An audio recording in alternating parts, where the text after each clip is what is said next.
capítulo 5, versículo 27, até o versículo 30. Mateus, capítulo 5, queria agradecer a presença aqui do pessoal, é Aislan, é isso? Sejam bem-vindos, meu irmão, essa casa é a casa de vocês, vamos adorar a Deus juntos hoje, sejam muito bem-vindos. Queria agradecer ao Ministério de Louvor também, que veio aí de prontidão, obrigado, Joe, pessoal aí de excelência, Deus abençoe vocês, amém? Todos acharam? Quem quiser se colocar de pé, ficar assentado, fique à vontade. Mateus, capítulo 5, versículo 27. Tem como trocar o... então é isso, né? Entendi. Não, perfeito, perfeito. No último sábado funcionou direitinho, mas agora deu uma dificuldade. Amém. Ouvistes o que foi dito, não cometerás adultério.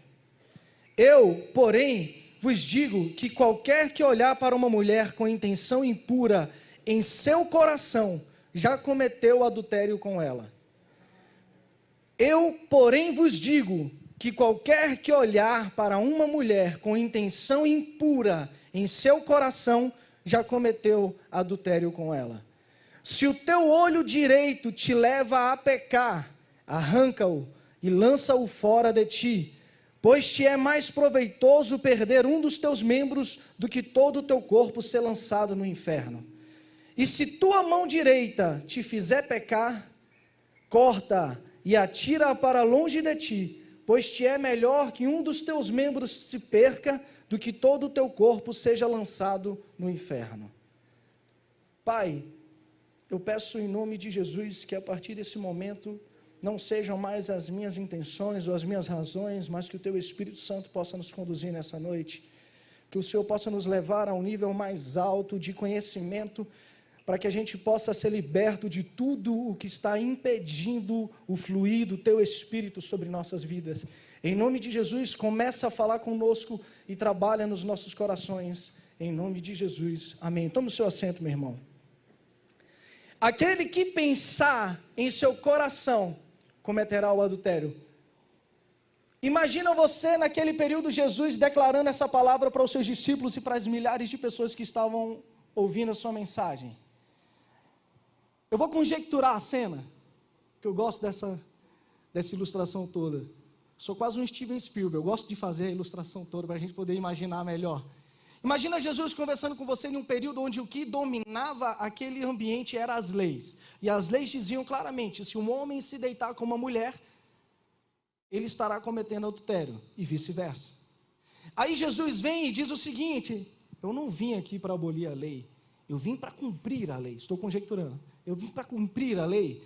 A lei diz que se o homem fizer isso, ele adultera. Eu vos digo que se ele ao menos pensar em seu coração, ele já cometeu o adultério.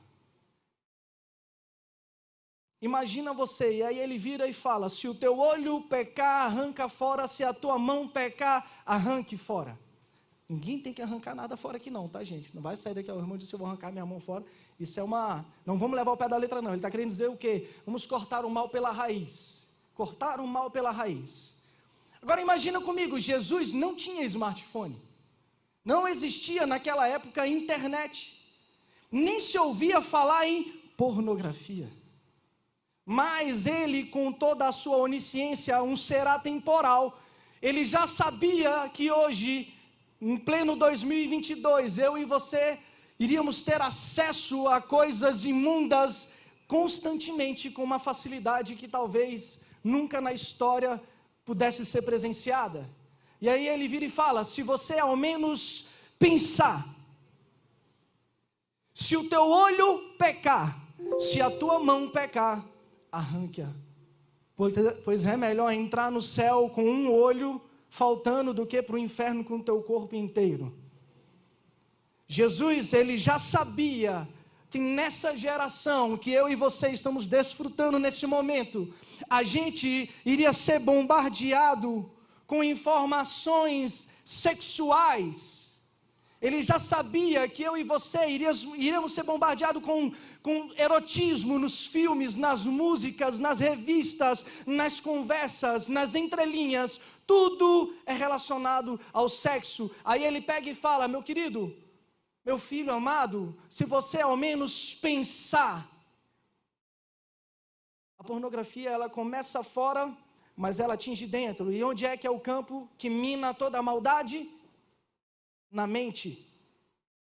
E ele ainda ousa em dizer mais específico. Talvez as pessoas daquela época poderiam não ter entendido com tanta clareza, mas hoje você lendo, você fala: se o teu olho pecar, como é que a pornografia entra no teu ser? Através dos teus olhos. Se a tua mão pecar, é melhor que arranque, pois é melhor entrar nos céus faltando uma do que ir para o inferno com o teu corpo inteiro. O Senhor é um Messias e Ele é um ser atemporal. Entenda, nós consumimos essas informações, os nossos olhos, se o teu olho pecar. Nós temos, eu vou deixar claro antes de mais nada que, para que você entenda essa mensagem, eu vou ter que usar um linguajar um pouco mais rasgado, um pouco mais aberto. Eu já sou um pouco direto, mas hoje, talvez mais do que nunca, eu preciso ser direto. E eu vou compartilhar algumas peculiaridades da minha vida, algo que aconteceu comigo. E eu nunca, escuta, vocês são os primeiros a ouvir publicamente o que eu vou falar para vocês, da minha vida. Então, como a série é Confissões, nada melhor do que eu confessar o que eu fui preso durante mais de 20 anos da minha vida. Então eu quero seguir essa linha, eu peço que você tenha maturidade para o que você vai ouvir nessa noite, em nome de Jesus, tá bom? Se o teu olho pecar, você consome com o que você vê. Se a tua mão pecar, o toque. Qual é a frase mais comum que nós temos hoje em dia? Ah, a criança, o adolescente, ele precisa para que ele possa entender mais, ele precisa se tocar, se conhecer. Você entende como Jesus é um ser atemporal? 2000 anos atrás ele falou algo que era, talvez na época não pudesse ser tão evidente, porque na época não existia pornografia da forma que nós conhecemos. Na época, por pior que fosse, as pessoas ainda não tinham bom senso, respeito, ética. Mesmo que acontecesse todas as atrocidades, como nós ouvimos em Sodoma, Gomorra, a história de Roma, talvez a história de Roma seja o livro de história mais erótico que existe. Mas não tanto quanto a nossa geração. Por que falar sobre pornografia? Por que falar sobre sexualidade e sobre abusos? Você entenderá que uma coisa está ligada à outra e elas não andam separadas. Você vai entender que esse assunto, ele é uma perna e um braço do outro, e eles andam juntos. Amém? As pessoas estão cada vez mais motivadas por um cérebro fascinado pelo sexo. E aqui eu entro um pouco do meu testemunho. Com 9 anos de idade na escola, estudando na escola, me apresentaram a masturbação. Nossa, Renan, tem tanta gente nova aqui, por que você está falando abertamente? Deixa eu te falar, eu comecei a entender o que era esse mundo imoral com 9 anos de idade. Talvez você possa se perguntar, mas 9 anos de idade? Sim, 9 anos de idade a minha mente já começou a tirar a inocência para começar a entrar a impureza. Com 9 anos de idade, numa sala de aula, eu aprendi o que era masturbação. Quando eu tinha 11 anos de idade, a minha mãe precisou se ausentar de casa, ela precisou viajar, fazer uma viagem. Como eu estava no período de escola, eu não podia acompanhar, então eu fiquei em casa sozinho. E ela convidou um amigo dela, um amigo da família, muito querido por nós, para que ele pudesse tomar conta de mim.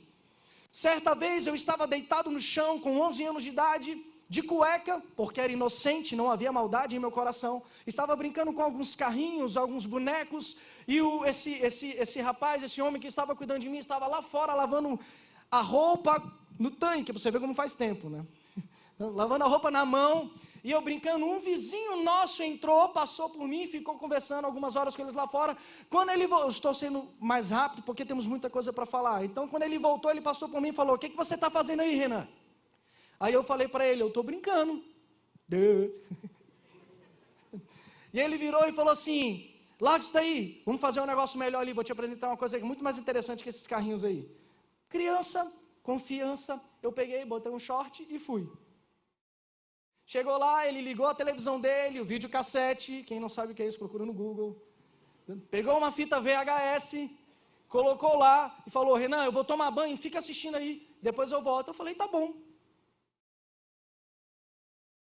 Era uma Cleópatra e os seus servos, não preciso nem entrar no mérito da questão.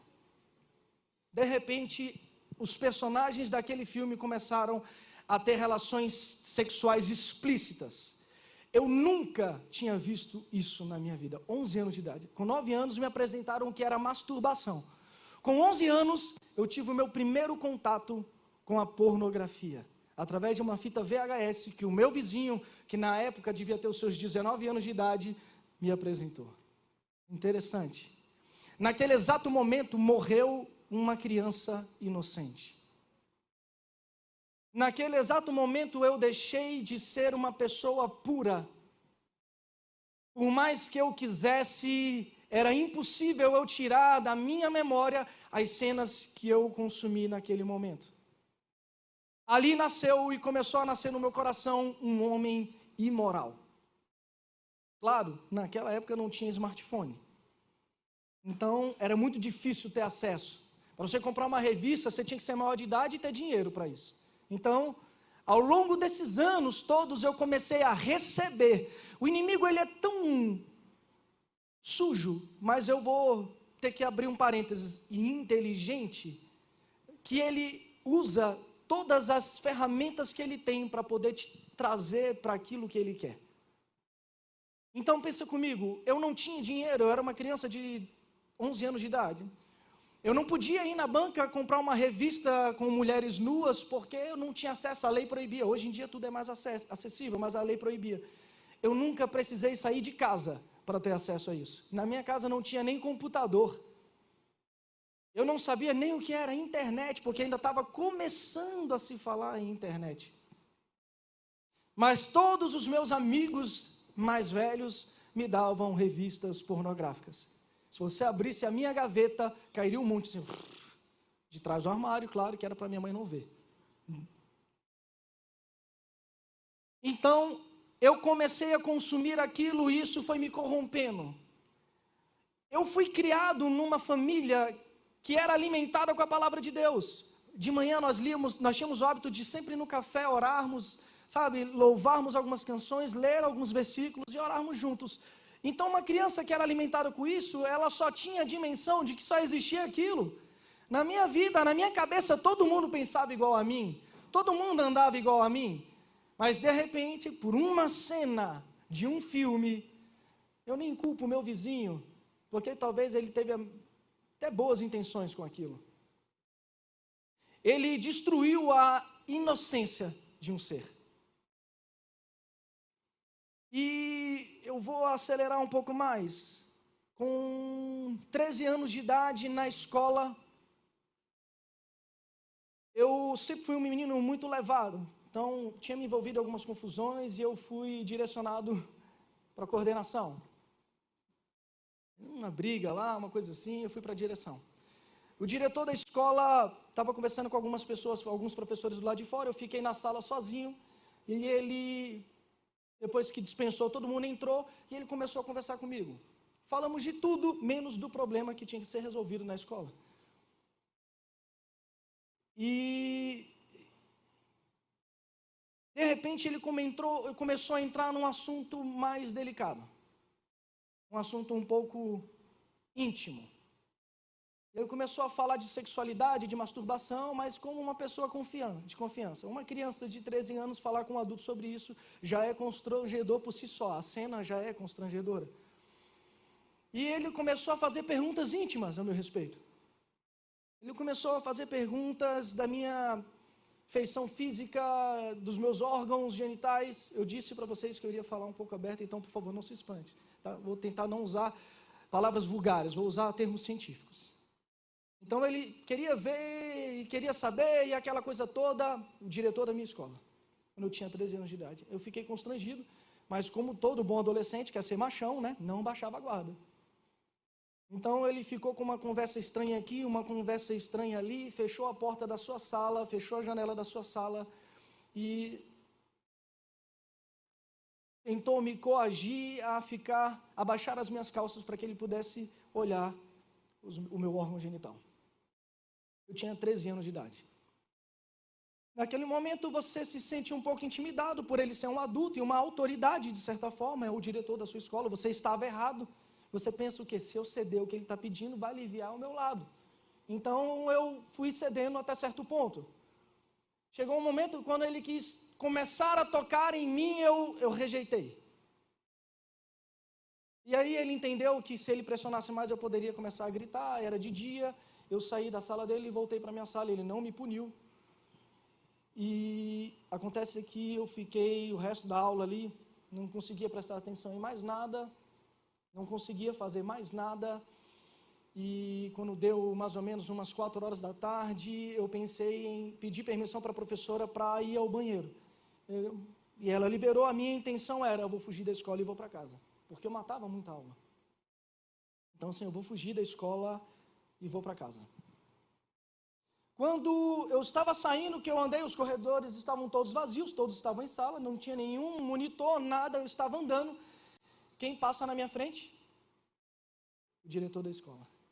De longe ele grita, Renan, espera, preciso conversar com você. Eu dei a volta e saí correndo. E fui para o banheiro. Esse foi o maior erro da minha vida.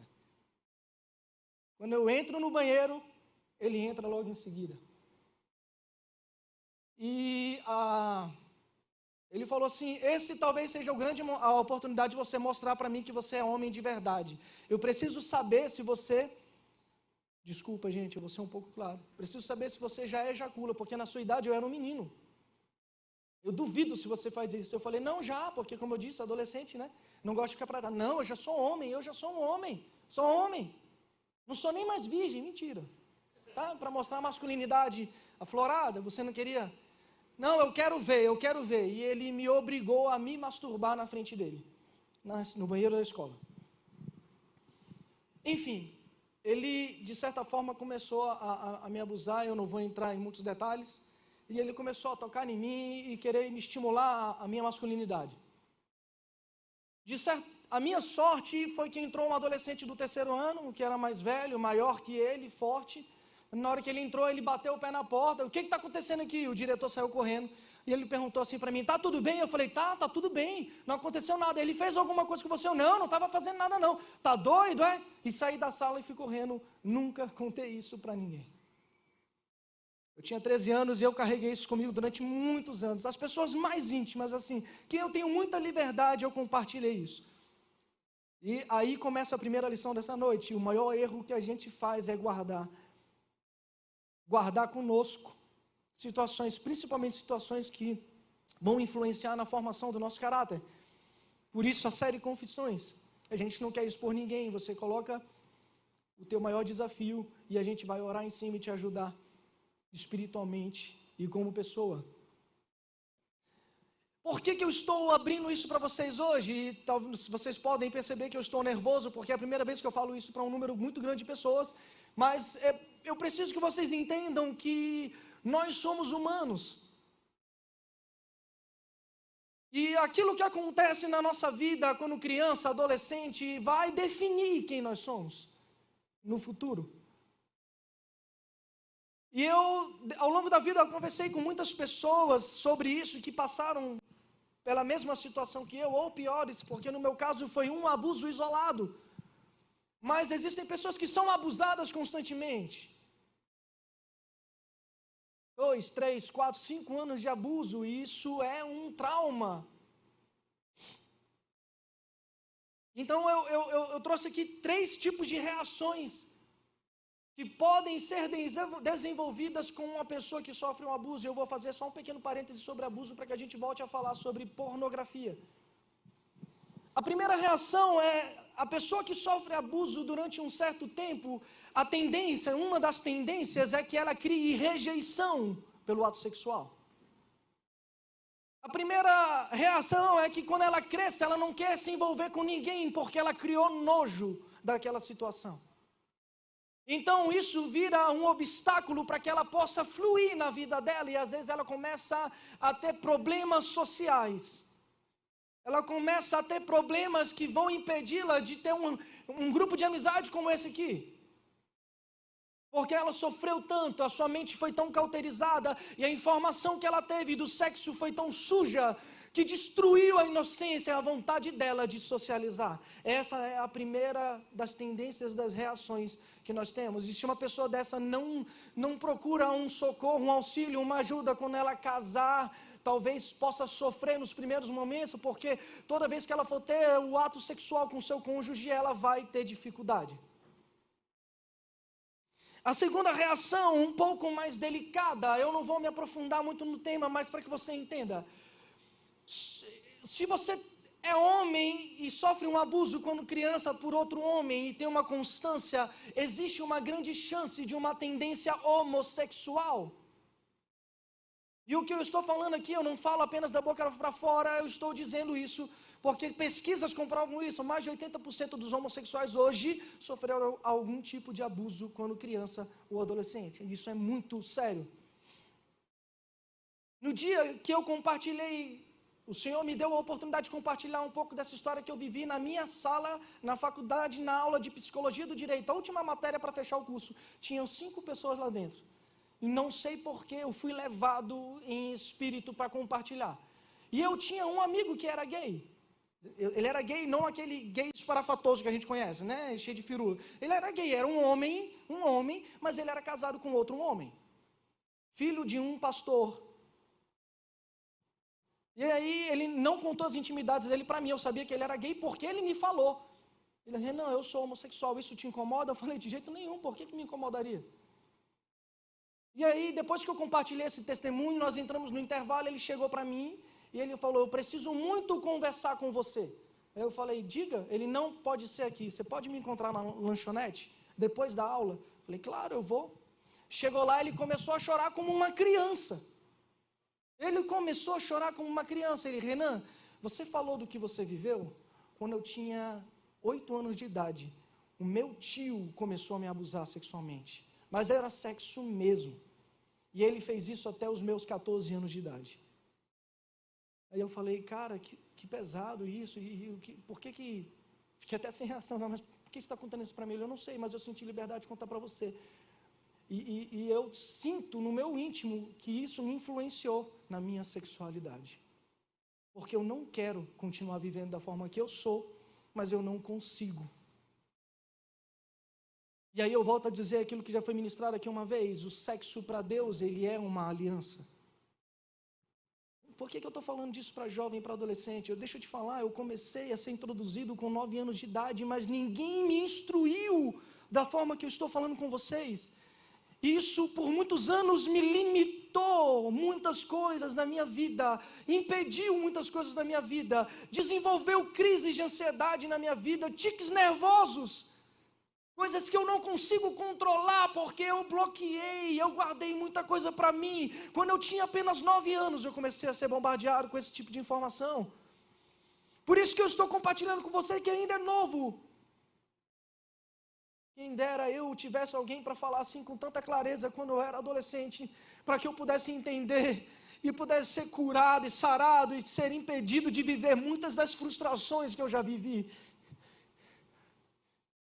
E eu comecei a entender, a nossa vida, ela não é apenas o que nós estamos aqui fisicamente. O mundo espiritual existe, ele é real. E se você entende que quando você tem um ato sexual com alguém, você se torna um com ele. Agora imagina uma criança que está sendo violentada por um homem, uma pessoa do mesmo sexo. A sua alma está sendo conectada naquele cara. E ele começa a crescer com tendências femininas. Porque a sua alma está despedaçada. E aí você vira para mim e escuta a sociedade dizer, ele nasceu assim. Porque quer fechar os olhos para o que é espiritual e quer achar uma explicação para uma coisa que a terra jamais vai te explicar. A verdade é que Deus fez homem e mulher, e a corrupção do homem é tão suja que no meio do caminho bombardeia com informações sexuais sujas e corrompidas, que influenciam as nossas crianças a crescerem com tendências que não vai de encontro à natureza de Deus. Em 2017, uma psicóloga, Rosângela Alves Justino, eu estou lendo uma entrevista aqui, em entrevista à revista Veja, afirmou que 100% dos pacientes homossexuais que ela já atendeu em seu consultório sofreram abusos na infância ou na adolescência. A estudante de psicologia e radialista Raquel Guimarães também disse que sofreu abuso. Segundo ela, isso ocorreu dos 8 aos 15 anos. E aos 11 anos ela começou a sentir desejo por mulheres. Ou seja, em algum momento nasceu um desejo que não era comum à natureza dela. Entende o que eu estou querendo te falar? Eu não quero aprofundar nesse... É outro tema, estou dando uma pincelada para que a gente entenda a questão do abuso. Não me sentia bem e não conseguia ver um futuro feliz ao lado de um homem. E aqui eu quero dizer para vocês o seguinte: ame, respeite os homossexuais. Abrace. Não tire de perto de você, porque ele pensa diferente. Você não sabe a história da pessoa que está do outro lado. Escuta, Satanás, ele sabe do teu nome, mas ele te chama pelo teu pecado. Ele é o único que faz isso. Porque Jesus, ele conhece o teu pecado, mas ele te chama pelo teu nome. Porque antes do pecado de alguém existe uma vida. E talvez eu e você sejamos a única oportunidade de abrir a porta do coração de uma pessoa que pensa diferente de você, para que Jesus entre e ele faça a mudança necessária. Entenda, não é eu, não é você, a gente não tem capacidade para isso. Se você tentar convencer um homossexual, ele vai te dar aulas de ciência e você vai sair mais confuso do que entrou. Mas se você revelar quem é Jesus para ele, o Espírito Santo entra no coração dele e o que tem de errado, o Senhor transforma. O Senhor modifica o que tem de errado. Quem faz é Deus, quem traz à tona e a verdade liberta. A terceira reação de quem sofre abuso, e é onde eu me encaixo, a terceira reação de quem sofre abuso é que ela acaba se tornando uma pessoa suja, porque ela intensifica a sua sensibilidade ao sexo. E aí é onde entra a minha história. Um abuso isolado foi o suficiente para fazer com que eu visse pornografia em tudo. Um abuso isolado foi suficiente para fazer com que eu enxergasse sexo nas coisas mais absurdas que você possa imaginar. Eu tenho vergonha de expor as coisas que já passaram pela minha cabeça por causa de um ato isolado que aconteceu na minha vida e eu não fui maduro porque era uma criança para enfrentar aquilo, sarar aquilo, curar aquilo e viver a plenitude de Deus para a minha vida. Foi preciso 20 anos para que eu pudesse começar a entender o que é isso. A pornografia é uma desgraça, meu irmão. Ela altera o conceito de moralidade cristã. Sabe por quê? Para nós, cristãos, hoje mais do que nunca, é taxativamente proibido o sexo antes do casamento. Todo mundo sabe disso, até quem não é cristão sabe disso. Porque nós sabemos e entendemos que o sexo para Deus é a ligação de alma, é o casamento. Aí o que Satanás vem e faz? Ele te apresenta a pornografia e usa a masturbação como uma válvula de escape. Nessas horas a gente não escuta um glória, está todo mundo calado. Ajuda aí. Válvula de escape, já que eu não posso transar com a minha namorada, que é a coisa mais normal no mundo, então eu vou me masturbar, porque aí pelo menos eu alivio a pressão, não preciso me submeter a isso. Vou casar virgem. É a maior cilada de Satanás para a tua vida, e alguém precisa te dizer isso o quanto antes. Não é homem apenas que passa por isso. Mulheres também passam por isso. Essa é a maior mentira de Satanás para a sua vida. Não existe válvula de escape para pecado. O que existe é o outro caminho, que é Cristo. Fora Ele, não existe válvula de escape para pecados. A pornografia não pode ser encarada como algo superficial, porque ela destrói casamentos, porque ela destrói a tua mente, ela faz com que Satanás brinque com você, como brincou comigo durante 20 e tantos anos da minha vida. Talvez a pessoa nessa sala, nesse ambiente aqui, que tenha mais propriedade para falar sobre isso sou eu, porque eu fui viciado nesse mal durante muitos anos da minha vida. Eu não tenho vergonha de dizer isso. Eu tenho vergonha de dizer que vivi preso a isso. Mas graças ao bom Deus e a sua superabundante graça sobre a minha vida, a sua verdade me encontrou e ela quebrou todos os conceitos malignos que existiam dentro de mim.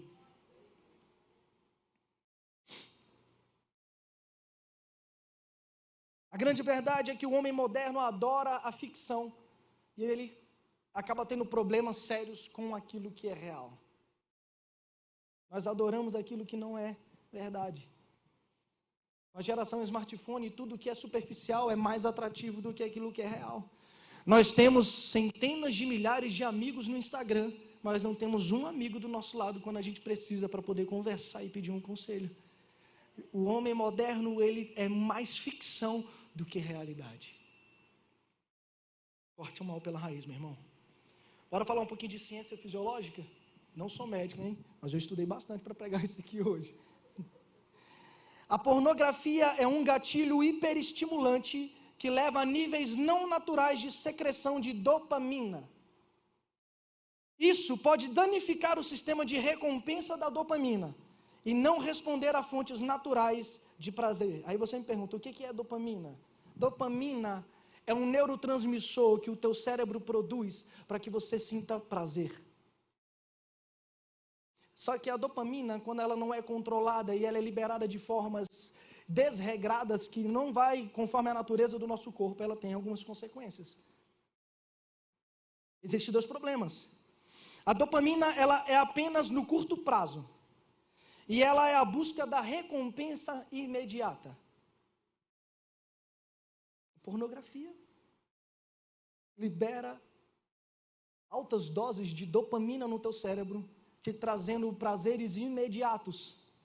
Só que aí isso te força a uma série de consequências fisiológicas. E hoje eu vou usar a ciência para te explicar o que acontece no mundo espiritual. Abre o teu intelecto também, não só o teu coração. Amém? É a mesma coisa que acontece quando a gente tem um celular. Você já reparou? Existem pesquisas que dizem que nós apertamos o botão de destravar a tela pelo menos uma vez a cada 10 minutos do nosso dia. Você já entendeu o que é isso? Você está aqui do nada, você vai lá e puff, clica no celular só para ver se tem alguma atualização. Só. Você não está esperando nada, você puff, clica. Dizem que a gente faz isso involuntariamente pelo menos uma vez a cada 10 minutos. Sabe por quê? Porque isso libera dopamina no teu cérebro e te dá uma sensação de prazer na expectativa do que pode ter na telinha. Isso é um vício. E a pornografia é um vício. A pornografia, ela pode ser equiparada ao crack. Ela pode ser equiparada à cocaína. Tem o mesmo efeito, só que o crack é um produto químico, a pornografia não. Mas os sintomas e os efeitos dela é tão destruidor quanto. Aí surge o que a ciência chama de circuito da recompensa. Sabe o que é circuito da recompensa? O nosso cérebro está em busca de coisas novas o tempo todo. E é aí que mora o perigo. Porque na adolescência, os nossos neurônios estão à flor da pele, porque eles estão em busca de novidade, de conhecimento. É o campo onde o cérebro humano está sedento por conhecimento. Então, se você começa a se masturbar e a acessar a pornografia com muita frequência, eles começam a sedimentar. Eles vão se juntando e começa a gerar conexões nervosas nos teus neurônios. E aí gera o circuito da recompensa incessante. Sabe o que é isso? Em outras palavras, é o vício. Sabe o que é? Você está lá, está com vontade de ver alguma coisa, só de ter a vontade você começa a sentir o êxtase no teu corpo, porque a dopamina já começou a ser liberada e você tem necessidade de cumprir aquela tarefa. Só que a dopamina faz o quê? Prazer imediato. Então ela vem, você dispara ela e você acessa o conteúdo, termina de fazer o que tem que fazer, vem a depressão. aquele sentimento de remorso, aquele sentimento de tristeza, de culpa às vezes, mesmo saber que você pode estar fazendo a coisa mais natural do mundo, vem o sentimento de culpa. E ela faz o quê? Quando passa essa fase, alguns minutos depois, o teu corpo sente a necessidade de produzir de novo aquela dopamina, porque ele está triste, está ruim, você tem que fazer de novo aquilo. Aí se chama o circuito da recompensa. É o vício. Só que o circuito da recompensa, ele traz dois problemas, duas coisas. A primeira é que ele faz você perder o interesse nas outras coisas. Em outras palavras, a pornografia, ela faz você perder o interesse nas outras coisas. Sabe por quê? Porque você começa a ter esse circuito de recompensa, um hábito constante, todos os dias, e você vai perdendo a sensibilidade para as outras atividades da sua vida. Você não consegue ter força de vontade, você já não consegue estudar com tanto entusiasmo, você já não consegue fazer um esporte com tanto entusiasmo, que é uma geração tão sedentária, né? Que a gente vive. O teu cérebro está tão manipulado por aquela informação que você não consegue trabalhar com tanto gás. Você fica uma pessoa inerte para tudo. Você já viu os adolescentes hoje em dia e os jovens? Estão lá, aleatórios, aéreos. Porque o vício e o circuito da recompensa dele é isso. Eu preciso consumir mais desse conteúdo para que eu possa gerar a dopamina no meu cérebro e sentir prazer de novo. E todas as outras coisas, o teu cérebro começa a perder a sensibilidade. Você não consegue produzir mais. Esse é um dos primeiros problemas da dopamina e do vício em pornografia.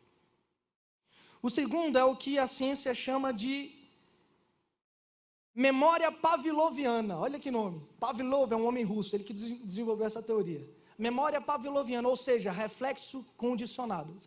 Se você é viciado em álcool, você passa 90 dias sem beber, sem consumir bebida alcoólica. Eu estou explicando essa parte científica para que você entenda o que eu vou falar mais no final. Qual é o poder disso no teu corpo, no teu cérebro e o que isso influencia, porque não é só um problema espiritual, é um problema físico, é uma doença. Não é à toa que na Europa surgiu um movimento chamado NoFap. Alguém já ouviu falar? NoFap. Não, FAP é uma gíria para masturbação. Detalhe, surgiu esse movimento com pessoas que não são cristãs, porque eles estão se reunindo, eles fazem campanhas de jejum de dopamina. Para quê? Você vai ficar 90 dias sem se masturbar e sem consumir pornografia. Não são cristãos, eles nem falam de Jesus. A ideia, sabe o que é? Voltar a ter vida. Você está entendendo por que eu estou explicando a parte científica, fisiológica do teu corpo? Para que você volte a ter vida, e em abundância. Está entendendo? Memória pavloviana. A pessoa é viciada em álcool, ela passou 90 dias sem beber. Ela passa próximo a um bar. Ela escuta o barulho dos copos batendo uns nos outros. Só isso. Só isso. Na hora, a memória pavloviana entra em ação. O reflexo condicionado entra em ação. A boca dela começa a salivar. Ela começa a sentir o seu corpo em êxtase. E a dopamina dela vai para o topo. Só porque ela teve um reflexo condicionado daquele vício. Sabe qual era a minha memória pavloviana, quando eu era mais novo? Ficar sozinho. Cara, eu podia estar fazendo o que for. Eu podia estar louvando. Podia estar escutando uma música, um louvor. Se tivesse eu e minha mãe em casa, ela falasse assim, vou em tal lugar. E eu escutava o barulho da porta, pá! Na mesma hora, o gatilho disparava na minha mente, memória pavloviana, opa! Eu sozinho. Acesso à pornografia. É o mesmo efeito de quem usa droga. Esse era o meu gatilho. Eu não podia estar pensando em nada, estar cansado. Joguei futebol com o pessoal ali, com o Hugo, que é o Ibrahimovic. Tá? Cansei de jogar bola com ele na segunda-feira, cheguei em casa, escutei a possibilidade de ficar sozinho, eu já sentia o êxtase, como se eu já estivesse consumindo a pornografia. A sensação, o êxtase, a dopamina já começava a ferver no meu cérebro. E eu falava o quê? Pegava o meu celular e começava a procurar coisas imorais. Esse era o gatilho. Era eu ficar sozinho. Preste atenção naquilo que te faz lembrar do teu vício. E comece a fugir dele. Sabe por quê? Quanto mais tempo você passa sem fazer, o teu cérebro ele começa a se adaptar a fazer as outras coisas e você vai perdendo a sensibilidade para isso também. Por que um drogado, para ele começar a se libertar das drogas, ele precisa ir para uma casa de recuperação, se isolar? Aí ele começa a ter abstinência, eu estou ficando doido, e começa a dopamina, o circuito da recompensa, o cérebro dele precisa daquilo, e o corpo dele começa a sentir os efeitos, tudo que lembra ele começa a gerar aquela expectativa, mas ele não está alimentando. Com o tempo, o circuito da recompensa vai diminuindo, vai diminuindo, vai diminuindo, você vai começando a ficar com menos sensibilidade para aquilo, você começa a ficar aflorado, os teus neurônios começam a funcionar com normalidade, você começa a enxergar que jogar um futebol é prazeroso, que você assistir um filme é prazeroso, que você ler um livro é prazeroso, e o teu cérebro começa a liberar dopamina através de uma leitura, e você começa a ver que pornografia não é tudo na vida. Detalhe, se você é casado e ainda é usuário dessa droga, eu quero te dizer uma coisa, cuidado. Você tem grande chance de perder a tua esposa ou o teu esposo. Porque você está tão acostumado com o que é virtual, que não consegue enxergar a realidade do teu lado, e quando você pratica aquilo que é fora da realidade, você já não tem tanto entusiasmo. E você quer o quê? Aquilo que é irreal, ilusório. Deixa eu te falar uma coisa, outro engano de Satanás.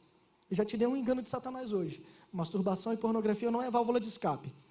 O segundo engano, não vai parar quando você casar.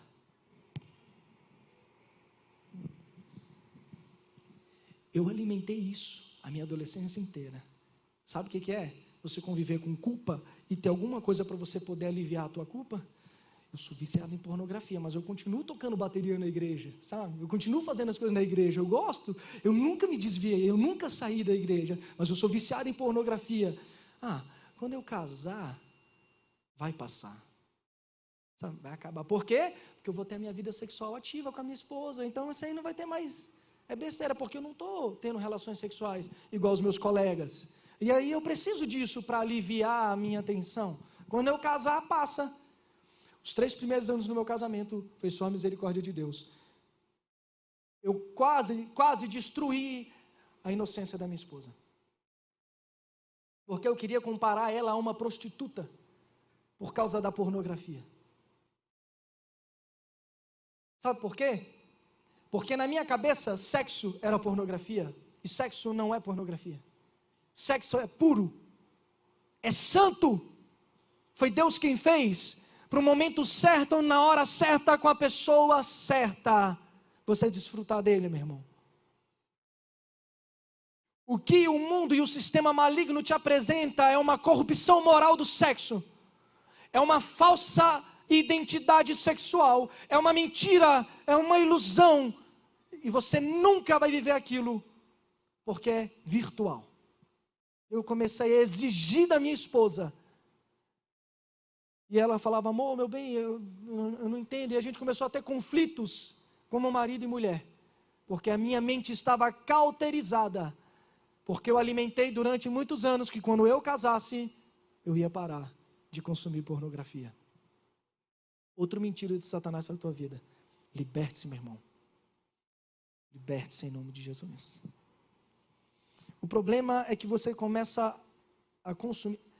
Um dos problemas mais sérios da pornografia é que você não sabe, não é que você não sabe parar, é que você quer sempre algo mais intenso, mais chocante. Sabe o que é? Isso é um efeito da dopamina. A dopamina, ela é um hormônio que te dá prazer, ela libera motivação, poder para o teu corpo. Só que chega uma hora que o teu corpo cria tolerância a ela. Sabe o que é isso? Uma dose de dopamina já não mais faz mais efeito, eu preciso de uma dose maior. Lembra que eu falei que a pornografia ela é a mesma coisa, o mesmo sistema de um crack e de uma cocaína? Você precisa de uma dose maior. Vou te explicar por miúdos. Você começa vendo pornografia com fotos. Você passa dias, semanas, vezes vendo fotos eróticas. E aquilo ali está gerando uma bomba de hormônio no teu cérebro. É muito legal, bacana. Vai chegar uma hora que você não vai ter mais graça nenhuma naquilo. Você vai querer algo mais. Aí você começa a ver vídeos de sexo explícito. E aí você começa a consumir. O êxtase volta, como se fosse o primeiro contato. Uau, que loucura! Pá, a dopamina está a 1000 por hora. Só que chega uma hora que o teu corpo cria tolerância àquilo, você já não vê mais graça naquilo, você quer algo mais chocante. Porque você precisa de algo mais chocante. Cenas impressionantes para que possa gerar prazer no teu corpo de novo. Aí você começa a fazer coisas bizarras, que nós que temos conceito de ética e moral entendemos como bizarras. Pessoas que são viciadas em vídeos de homens e animais. Pessoas que começam a se viciar em vídeos de casais ou de grupos num ato só. E você vê, meu Deus, que absurdo. Sabe por quê? Você já criou tolerância àquilo que era imundo. E o teu corpo está pedindo algo mais chocante. O teu cérebro já está tão sujo com aquelas informações que elas precisam de algo mais chocante. E aí acontece o que o nosso sistema biológico, fisiológico criou, que é incrível, que se chama homeostase. Uma aula de biologia hoje, hein? Tá anotando aí? Tá anotando? Vai cair na prova. Homeostase, o que é homeostase? Tem um médico aí não? Cadê o irmão da Rebeca? Homeostase. Toda vez que o teu corpo está em desequilíbrio, ele procura alguma forma para se adaptar àquele novo normal. Uau! Quem nunca ouviu essa expressão depois da pandemia? O novo normal. Não acredite em novo normal, tá, meu irmão? Isso é mentira também. Mas enfim, não vou entrar nessa seara.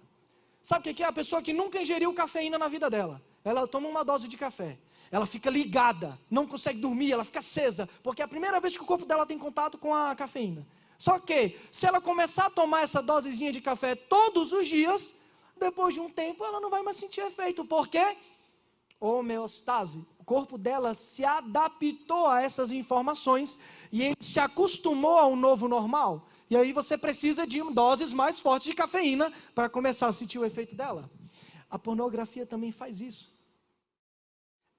A pornografia ela é tão poderosa que ela não é um efeito químico como o café ou um crack ou uma cocaína. É um efeito que vem de fora para dentro. É a mesma coisa que aconteceu com Eva quando ela estava dialogando com a serpente. Você está entendendo? Não pense que o diálogo de Eva com a serpente aconteceu numa noite. Ela recebeu uma informação que o corpo dela não estava acostumado, a sua mente não estava acostumada, só que durante alguns dias ela foi conversando, até que ela já estava tão habituada a ouvir aquela conversa, que ela chegou à conclusão de que nada ia acontecer se ela comesse aquele fruto do conhecimento do bem e do mal. Você está entendendo como Satanás trabalha? Você está entendendo como a ciência está te mostrando a reação interna daquilo que é absorvido do externo? Você está entendendo quando Deus fala, arranca o teu olho, ou seja, corte o mal pela raiz, não veja, porque se você vê, você vai se viciar. Jesus ele disse, resiste ao diabo e ele fugirá de vós. Ele não falou, vai lá e briga com ele, luta com ele, você tem força. Não, resista, meu irmão, foge dele, foge do que é a aparência do mal, foge do que não te leva para perto de Deus, porque se você for brincar, você não tem força nenhuma para vencer, você é humano. Não brinque com o que pode destruir a tua vida, meu irmão.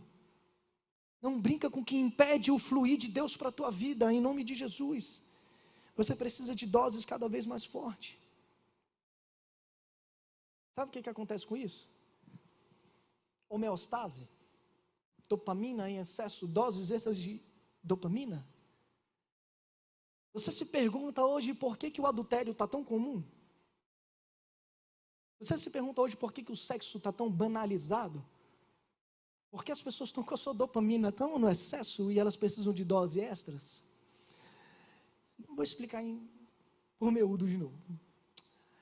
O cara acessou pornografia a primeira vez, ele teve uma dose de remorso, ficou ruim, e ele decidiu que não ia mais fazer isso. Passou um dia, 2, no meu caso eram horas, tá? Passou um dia, 2, 3, uma semana, 2, entra em ação o circuito da recompensa. Ele precisa de novo liberar aquela dopamina, sabe por quê? Várias coisas disparam, a dopamina é um neurotransmissor, várias coisas disparam ela, lê um livro e dispara ela. Só que o teu cérebro gostou da bomba de dopamina, que a pornografia lançou. Então o que ele quer? Eu quero aquela de novo, eu não quero essa é muito baixa. Eu quero aquela dose de êxtase que você me deu, Renan, porque ela foi uau, ela foi o máximo, o ápice, eu quero de novo ela. Você fazer qualquer outra coisa, vai liberar um pouquinho, só vai me segurar, mas eu quero que você, aquela. É isso que é a informação que a dopamina está passando para o teu cérebro.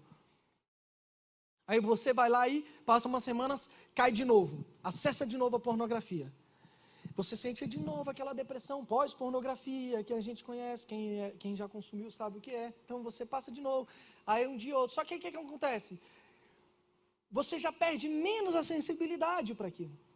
Você já diminui o tempo, o intervalo de um acesso para outro. Sabia? Você já começa a acessar com mais frequência. Continua a culpa, continua o remorso, porque a gente lê a Bíblia, a igreja fala que isso é errado, mas não explica por que isso é errado, não traz uma lógica para te convencer, não faça, porque não só é errado porque eu estou dizendo que é errado. Tem um princípio bíblico e científico para isso, porque Deus fez a ciência. Deixa eu te falar uma coisa, Deus fez o teu corpo, mas Satanás conhece cada estrutura do corpo humano, e tudo o que ele faz é fora para atingir o que é dentro. Porque se ele conseguir destruir isso daqui, ele acabou contigo no primeiro round. Você está entendendo? Aí a tua dose de acesso começa a diminuir. Eu já acesso uma vez por semana. Mas eu estou resistindo à culpa, o remorso, aí eu começo a acessar 2 vezes por semana, 3, 4, todos os dias. O que aconteceu? Eu me acostumei, aconteceu a homeostase, e agora eu vou ser ousado em dizer, aconteceu a homeostase espiritual. Eu estou tão acostumado com esse pecado que ele não gera mais a sensação de culpa. E aí é o que nós chamamos de pecado de estimação. Continua sendo mentira de Satanás. Não é porque o teu corpo não está produzindo a sensação de remorso ou de arrependimento que ele deixou de ser errado. É o que eu chamo de homeostase espiritual. Você está tão habituado, você, quando eu digo é no contexto geral, tá? Não é indireta para ninguém, em nome de Jesus. Você, nós, eu, Renan, estou tão acostumado com a pornografia que ela não me incomoda mais. E eu cansei de usá-la e desfrutá-la antes de subir num altar para ministrar um louvor para a igreja, levar a igreja em adoração. Está vendo que talvez o problema que você passa não é único, não é exclusivo seu? Você não é a última coca, tá? Quase 100% das pessoas ou passam ou já passaram por isso. E é hipocrisia eu desprezar esses números. Aí acontece a coisa mais hipócrita que existe. O nariz, ele fica em cima da boca, certo? Se eu ficar 3 dias sem escovar os dentes, vai ficar podre, né? Só que eu não vou perceber, porque é meu. Eu já vou estar acostumado com aquilo, sabia? Passou alguns minutos sentir a podridão, eu não sinto mais o efeito dela. Mas quem sente? Quem está do lado. A igreja todinha vai sentir, menos eu. É o maior erro da pessoa que está na podridão da pornografia ou de qualquer outro pecado e a gente não quer falar sobre eles. Sabe por quê? Todo mundo está podre, menos eu. Eu vejo podridão em todo mundo, eu só não consigo enxergar o meu. Porque eu estou acostumado ao meu erro. Sabe o que acontece? Fulano pecou, vai para o inferno, queima ele, cruz, forca. Mas no meu íntimo, eu faço tanto ou pior. Mas não fede mais para mim, porque eu desenvolvi a homeostase espiritual. Eu tenho os meus pecados de estimação, e isso já não me incomoda mais. Mas se você pecar, meu irmão, e às vezes é o mesmo erro, é tão sujo e tão podre, é inaceitável um irmão desse na igreja, nossa, eu vou parar de andar com ele, ou eu vou sair da igreja. Porque você está tão acostumado com o seu pecado, que ele não fede mais.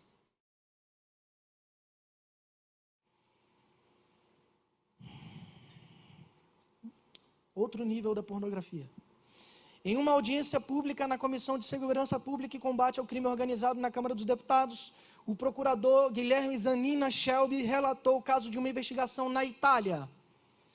Segundo ele, o inquérito mostrou que a máfia italiana, ao decidir expandir a sua área de atuação, começou a investir em negócios no Brasil, envolvendo o sexo. Máfia, eu estou falando de máfia, tá? Tráfico de drogas, sequestro, homicídio, eu estou falando disso. Ele decidiu expandir a área dele para o sexo. E ele é orientado por quem?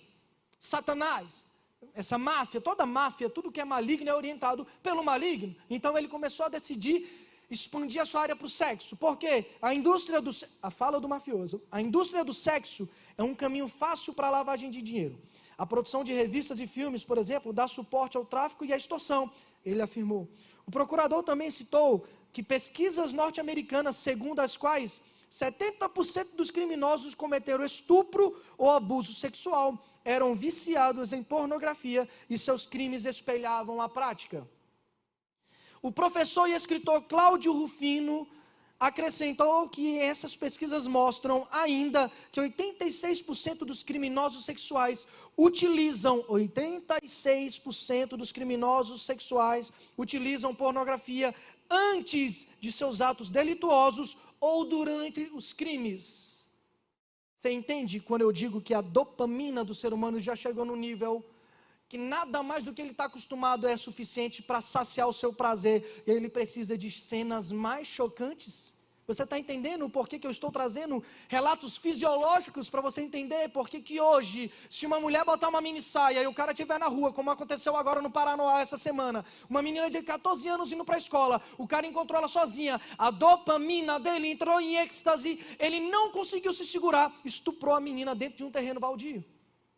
Você consegue entender que é muito além do que, eu não vou contar para ninguém, ninguém vai saber, não me incomoda mais, essa podridão não me incomoda mais. Você entende que ao clicar num site pornográfico, você está investindo direta e indiretamente nos crimes organizados? Da mesma forma que um viciado de crack, quando compra o crack, ele está investindo no tráfico e destruindo vidas além da dele? Você entende que ela é tão poderosa quanto qualquer outro vício que o ser humano tem? Você consegue entender que vai muito além de você saciar ali 10, 15 minutos do teu prazer egoísta, porque o prazer foi feito para ser feito com outra pessoa no matrimônio. Você vai tirar o tempo do seu prazer egoísta. Se a tua mão pecar, arranque fora, eu vou me conhecer, me tocar, me explorar. Você entende que cada cliquezinho dessa exploração, você está investindo pesado na pedofilia? Você entende que você está investindo pesado no estupro, no tráfico de mulheres? Você entende que você está investindo no seu quarto, no seu secreto, sem ninguém ver, sem culpa, sem remorso? Você está investindo na violência contra a mulher? Quantas mulheres não são sequestradas na Europa, nos Estados Unidos e agora no Brasil? Porque homens querem roubá-las de sua realidade e de sua vida para que elas virem objetos sexuais, para que sejam gravados e você, no seu conforto da sua casa, sacie o seu prazer egoísta. Você entende que a pornografia ela é muito além do mundo espiritual? E ela afeta tudo que está à sua volta?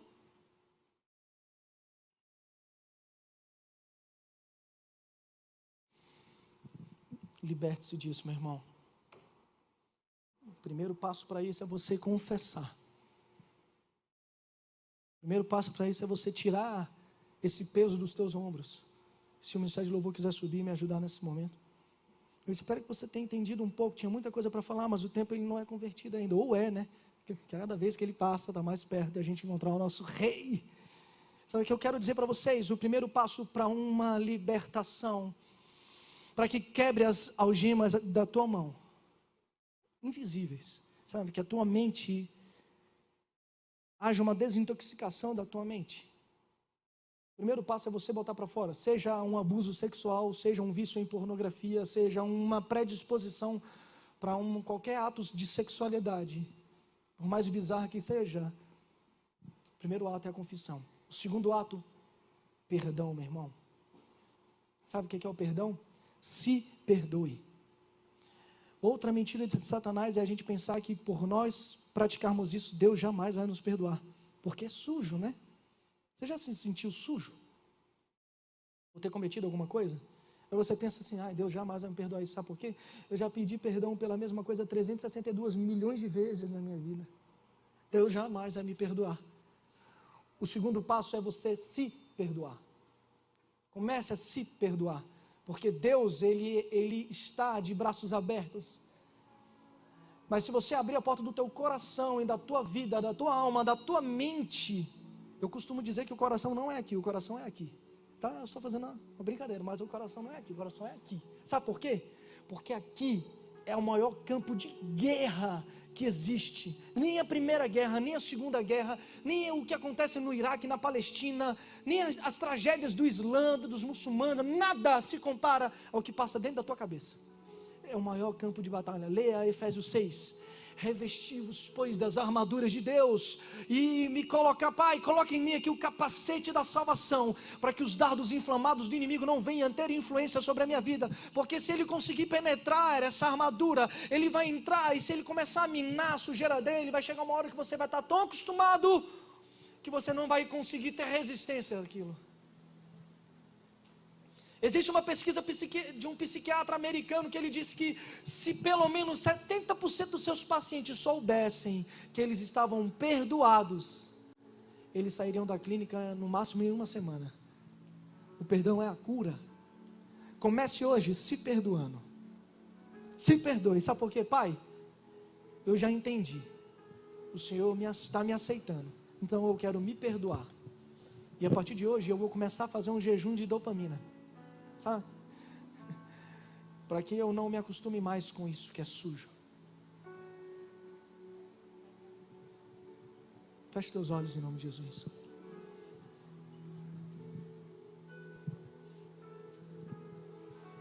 Atraímos a tua presença, Senhor, porque precisamos de ti.